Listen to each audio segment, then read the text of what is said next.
Comenzamos hoy nuestro estudio del libro de Job, y este es un libro muy notable.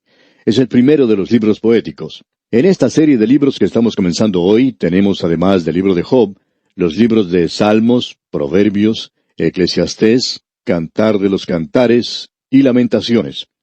Usted descubrirá que de este libro que tenemos aquí, así como de los demás libros poéticos, no debe tomarse como si su contenido fuera algo imaginario o irreal.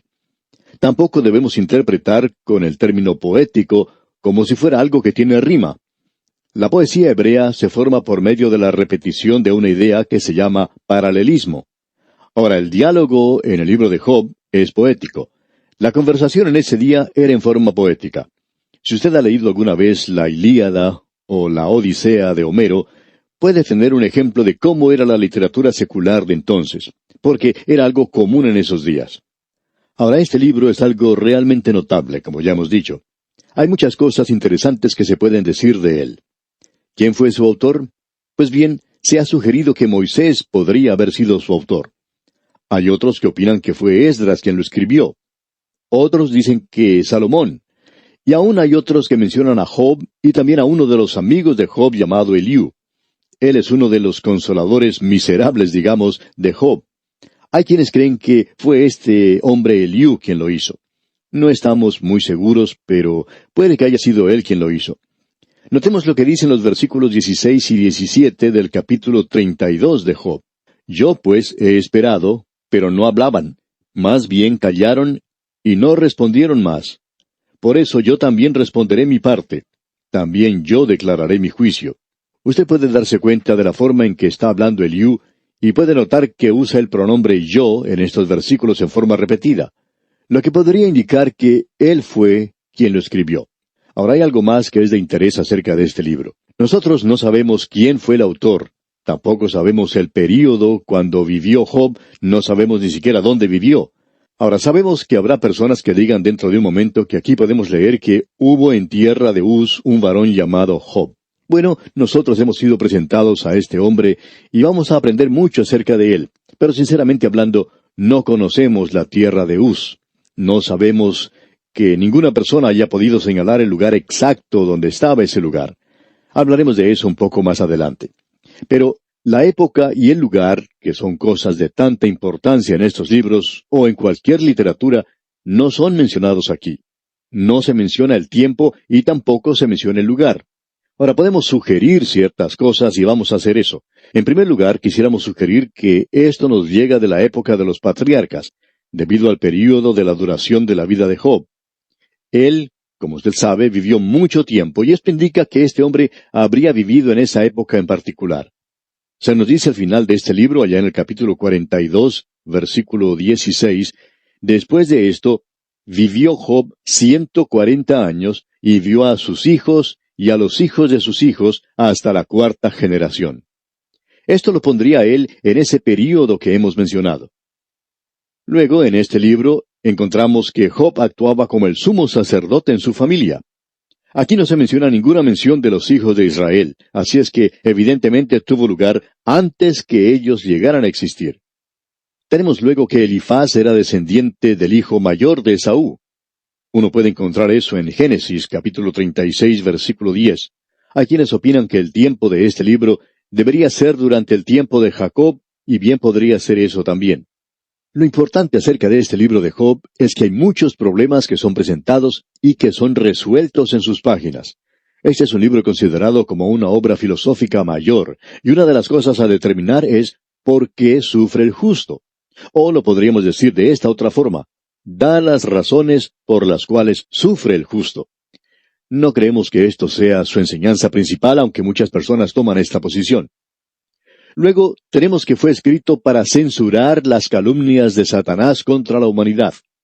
También fue escrito para que Job se revelara a sí mismo. Fue escrito para enseñar paciencia. Usted recuerda que Santiago nos dice, habéis oído de la paciencia de Job. Y hablando sinceramente, aún después de leer el libro, no se oye nada de la paciencia de Job. Es muy difícil ver cómo este hombre podía ser paciente. Sin embargo, veremos eso cuando lleguemos al final del libro. Luego, creemos que el propósito principal del libro de Job, y veremos esto dentro de poco, Por tanto, si usted quiere estar en desacuerdo, espere un momento antes de llegar a alguna conclusión. El propósito principal del libro de Job, decíamos, es el de enseñar arrepentimiento. Usted puede ver que cuando los hombres escriben hoy un libro sobre el arrepentimiento, siempre buscan a un personaje que ha tenido un comienzo pecaminoso. Por ejemplo, tenemos a Manasés, el rey más impío que haya existido. Vemos su historia en los libros históricos del Antiguo Testamento. Él se arrepintió, y debemos decir que de esa clase de gente siempre pensamos nosotros. También tenemos a Saulo de Tarso, el enemigo más grande que tuvo el Señor Jesucristo. Él se arrepintió también. Otra persona es San Francisco de Asís, un noble libertino de su día, pero que también se arrepintió. Ahora, Dios no eligió a un hombre como esos. Él podía haberlo hecho, pero Él buscó posiblemente al mejor hombre que haya vivido en el tiempo del Antiguo Testamento. Y eligió al mejor hombre para mostrarnos que éste necesitaba arrepentirse. Al final del libro de Job dice, «De oídas te había oído, mas ahora mis ojos te ven. Por tanto me aborrezco y me arrepiento en polvo y ceniza». Y esto debería enseñar a cada creyente, a cada uno de aquellos que nos escuchan en este momento, nos debería enseñar una cosa. No importa lo buenos que creamos ser, a los ojos de Dios nos vemos como trapos de inmundicia. Esto pues debería enseñarnos que necesitamos arrepentirnos. Esta es una gran obra filosófica, como ya dijimos. Tennyson dijo de este libro que era el poema más grandioso, ya sea de la literatura moderna o de la antigua. Carlyle, el gran filósofo escocés, dijo, hablando del libro de Job, «Yo le llamo a este libro uno de los más grandes que se haya escrito por el hombre». Y Martín Lutero dijo, «Este es más magnífico y sublime que cualquier otro libro de las Escrituras». El doctor Moorhead lo dice de esta manera, «El libro de Job es uno de los poemas más nobles en existencia». Pensamos que este libro de Job es un libro que ha sido dejado de lado y muy mal entendido. Hace unos años se presentó una obra teatral llamada J.B. La escribió Archibald MacLeish, y era bastante sincero en la manera de hacerlo. Él intentó hacer una analogía entre el libro de Job y el hombre moderno, y sinceramente hablando, pensamos que él no alcanzó su objetivo. Aunque él mencionó la situación de la humanidad en el día de hoy, y sabía mucho sobre eso, pero no creemos que él supiera lo suficiente acerca de Job y del gran propósito que él tenía. Él habla de desesperación y también de la esperanza del hombre moderno en ese libro. Pero debemos decir que más allá de eso, no creemos que exista ninguna analogía, y vamos a decirle por qué.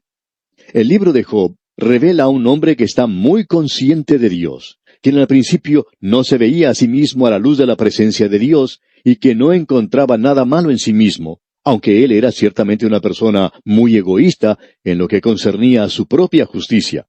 Y él mantuvo esto ante aquellos que le rodeaban. Él dijo que pensaba que ante Dios él estaba bien. En realidad, él quería entrar a la presencia de Dios para defenderse a sí mismo. Y cuando lo hizo, se dio cuenta que necesitaba arrepentirse. Podemos darnos cuenta que esto no representa al hombre moderno para nada. El psiquiatra en el día de hoy le dice al hombre moderno que la razón por la cual él está haciendo esas cosas malas es porque su mamá no lo amó como lo debería haber amado. Y pensamos que el verdadero problema es que su madre no lo castigó tanto como merecía. Eso es lo que anda mal con la presente generación, y la causa de la mayoría de los problemas que tenemos es esa. Pero el problema en realidad es que la madre y el padre fueron negligentes en cuanto a la disciplina del joven y de la joven de hoy. Reconocemos que esa es la causa de la gran mayoría de los problemas hoy. Pero usted puede apreciar que no podemos ir acusándonos los unos a los otros. Nosotros estamos tratando de acusar a alguna otra persona por nuestras deficiencias, nuestra falta de habilidad y nuestro pecado. No estamos haciendo las cosas correctamente. Hay uno que llevó todos nuestros pecados, pero hasta cuando usted y yo reconozcamos que somos pecadores y nos acerquemos a Él, amigo oyente, estamos echándole la culpa a quien no la merece. Pensamos que es algo muy vil el que nosotros le echemos toda la culpa a la madre. Eso es algo terrible de hacer contra una persona. Y encontramos que muchas personas lo están haciendo en el día de hoy. Nosotros tenemos aquí ese problema. El hombre moderno se encuentra en un verdadero apuro y está en una situación desesperada, pero su gran problema es que le está echando la culpa a otros y no se puede dirigir a ningún lugar donde pueda encontrar consuelo. Porque el hombre moderno de nuestra época, con todo su materialismo y secularismo, se ha rodeado de todos los adelantos de la ciencia, pero no tiene un Dios a quien dirigirse. Uno puede visitar algunas casas modernas y encontrar que tienen un sinnúmero de artefactos modernos que lo sorprenden a uno. Botones por aquí y botones por allá para encender las luces desde un lugar central sin necesidad de ir a otras partes de la casa, desde donde también se pueden hacer sonar timbres y abrir desde ese mismo lugar diferentes puertas en la casa y encender las luces de afuera. Uno nunca termina de sorprenderse cuando ve cosas como estas. Y esto para ellos es algo que les da seguridad. Y muchos de nosotros tenemos cosas similares. ¿Por qué? Porque el hombre moderno, amigo oyente, no tiene cómo ir a Dios hoy. No tiene un Salvador a quien dirigirse. Job lo hizo. En realidad, Dios le está dando a él una experiencia que finalmente lo llevará a la presencia misma de Dios. El hombre moderno en nuestros días está pasando por una experiencia en la cual, aún en esta sociedad tan materialista y confiada en todos esos artefactos modernos y con todas las comodidades de la vida, se halla completamente a la deriva en un mar sobre un pequeño pedazo de madera. No sabe ni a dónde está ni cuál es su rumbo. Y eso es algo que nos asusta, diremos de paso. En realidad, en la actualidad hay algunas personas que están pensando que más allá debe haber alguien. Tenemos una canción moderna que dice, «Pon tu mano en la mano del hombre de Galilea». Pues bien, así nos estamos acercando a la realidad. Pero aún así pensamos que no están dando en el blanco, porque uno tiene que acercarse a Él como pecador. Usted lo tiene que aceptar a Cristo primero, es decir, como Salvador. Hoy en día escuchamos mucho acerca de hacer nuestra dedicación a Cristo. Y de paso quisiéramos preguntarle, amigo oyente, ¿cuál es su dedicación? Si usted piensa que es nada más que el acercarse a Él hoy y decirle que lo va a hacer su Señor, como muchos dicen, eso en realidad no será suficiente.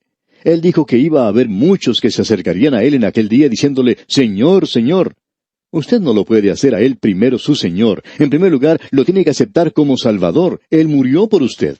Usted no comienza con Él en ninguna otra parte sino en la cruz, donde Él entregó su vida para salvarle. Ahora ese es el problema con el hombre moderno. No era el problema que tenía Job. Job no podía comprender por qué Dios le había permitido pasar por esa experiencia y él no reconocía que necesitaba arrepentirse. Y él está muy consciente de la presencia de Dios a través de todo esto. En cambio, el hombre moderno no está consciente de esto para nada. Hemos dedicado mucho tiempo a esto porque pensamos que es algo de suma importancia. Vamos a considerar el libro de Job desde ese punto de vista. Estamos tratando aquí, amigo oyente, con principios bastante profundos y con grandes verdades, la verdad divina. Y nos gustaría presentar ahora un bosquejo del libro de Job en la forma en que lo hemos dividido. Es algo bastante sencillo. Tenemos aquí un gran drama y es presentado en los primeros 2 capítulos en el estilo de prosa. Volveremos a hablar de eso más adelante. Luego tenemos el diálogo, es decir, la poesía. Del capítulo 2, versículo 11, hasta el último capítulo, versículo 6, veremos que Job tiene una conversación tremenda con sus amigos. Y luego tenemos finalmente a Dios entrando en la escena. Entonces, el epílogo, que es también en forma de prosa, del capítulo 42, versículo 7, hasta el final del libro. Volvamos ahora al drama. Tenemos aquí 5 escenas. La primera escena se desarrolla en la tierra de Uz, y donde se presenta a Job como un hombre muy próspero que goza de mucha tranquilidad. Esos son los primeros 5 versículos. Luego tenemos la segunda escena. Aquí nos dirigimos hacia el cielo para escuchar las acusaciones de Satanás ante Dios y contra Job. Dios permite que eso ocurra. Esos son los versículos 6 al 12. La tercera escena tiene lugar nuevamente en la tierra de Uz, y vemos que comienzan a presentarse los problemas para Job. Él pierde a sus hijos y su riqueza. Esos son los versículos 13 al 22 del mismo capítulo 1.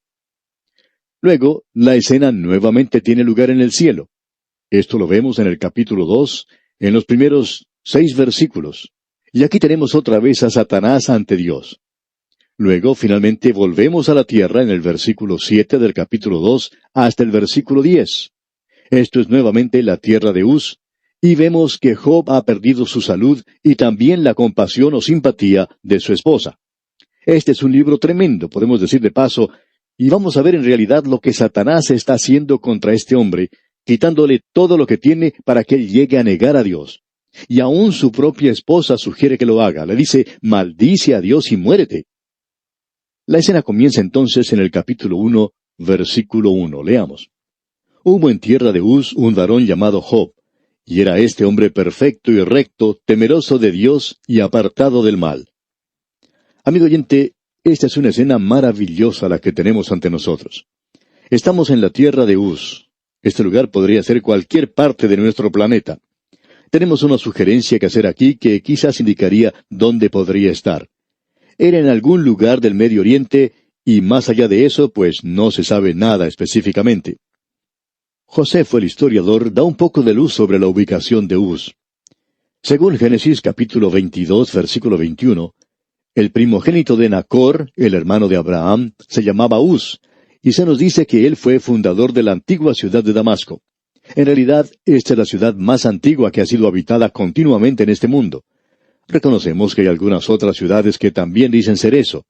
Ahora, Job vivió en algún lugar en el desierto de Siria, donde más tarde el Señor envió al apóstol Pablo para que realizara algunos estudios de posgraduado. Lo que pensamos nosotros que pueda ser la tierra de Uz puede ser un lugar diferente al que usted piense, pero aún así, estamos seguros que aquí tenemos algunas lecciones que Dios quiere que aprendamos. Ahora se nos dice aquí que el nombre de este hombre era Job, y que este hombre era en realidad perfecto. Ahora, ¿qué quiere decir con esto de perfecto? Pues bien, quiere decir esto. Él era perfecto en su relación con Dios, en el sentido en que ofrecía sacrificios, y él realizaba estos holocaustos a favor de sus hijos. Eso lo veremos más adelante en el versículo 5. Este hombre era temeroso de Dios. Él tiene un concepto alto y santo de Dios, y como resultado, odia el mal. Es un poco diferente al hombre moderno, ¿no le parece? Ahora es un hombre también muy rico, como vamos a ver más adelante. Vamos a ver si lo podemos conocer un poco mejor. Leamos el versículo 2 de este capítulo 1 de Job. Y le nacieron 7 hijos y 3 hijas. O sea que él tenía una familia maravillosa. Estos 10 hijos de Job vivían en mucho lujo y comodidad. Escuchemos lo que dice la primera parte del versículo 3. Su hacienda era 7,000 ovejas, 3,000 camellos, 500 yuntas de bueyes, 500 asnas y muchísimos criados. Ahora esos camellos eran muy importantes por varias razones. La leche de camello especialmente era un lujo. También se nos dice que tenía 500 asnas. Bueno, ¿y para qué tenía tantas? Pues parece que él tenía una empresa de transportes, pero él usaba los camellos y las asnas por la leche que daban. Esto se consideraba como algo muy apetecido en esos días, y eso es algo que estamos dispuestos a pasar por alto. Ahora podemos decir que este hombre estaba viviendo lujosamente. Y se nos dice en la segunda parte del versículo 3, y era aquel varón más grande que todos los orientales.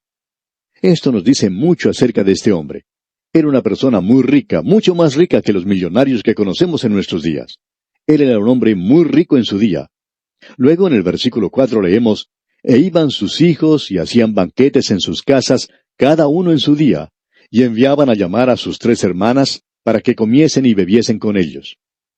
Ahora ellos están viviendo con tremendo lujo. Ellos tenían una vida bastante fácil, pudiéramos decir. Pero notemos que en medio de todo esto había un temor en el corazón de Job. Leamos el versículo 5. Y acontecía que habiendo pasado en turno los días del convite, Job enviaba y los santificaba, y se levantaba de mañana y ofrecía holocaustos conforme al número de todos ellos, porque decía Job, quizá habrán pecado mis hijos, y habrán blasfemado contra Dios en sus corazones. De esta manera hacía todos los días.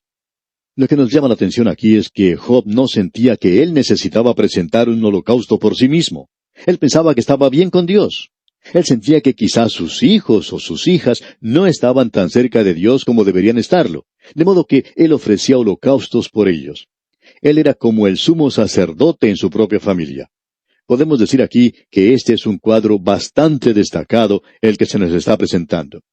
Esta es la primera escena y es una escena maravillosa de un hombre rico que vive lujosamente. Él tenía de todo, él tenía todo lo que necesitaba en abundancia, pero él tenía un temor en su corazón. Y pensamos que hay muchos en el día de hoy que sienten lo mismo acerca de sus propios hijos e hijas.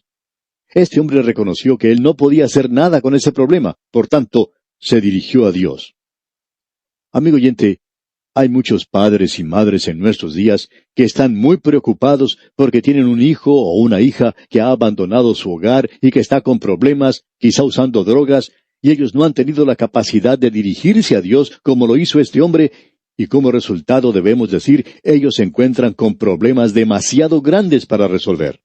Ahora Job reconoce eso, y esa es nuestra primera escena. En nuestro próximo programa, Dios mediante, y no tome esto como un chiste, vamos a ir al cielo para ver qué es lo que ocurre allí. Le invitamos, pues, a acompañarnos. Hasta nuestro próximo programa, pues, amigo oyente, que el temor que tenía Job de Dios sea su misma experiencia. Es nuestra ferviente oración.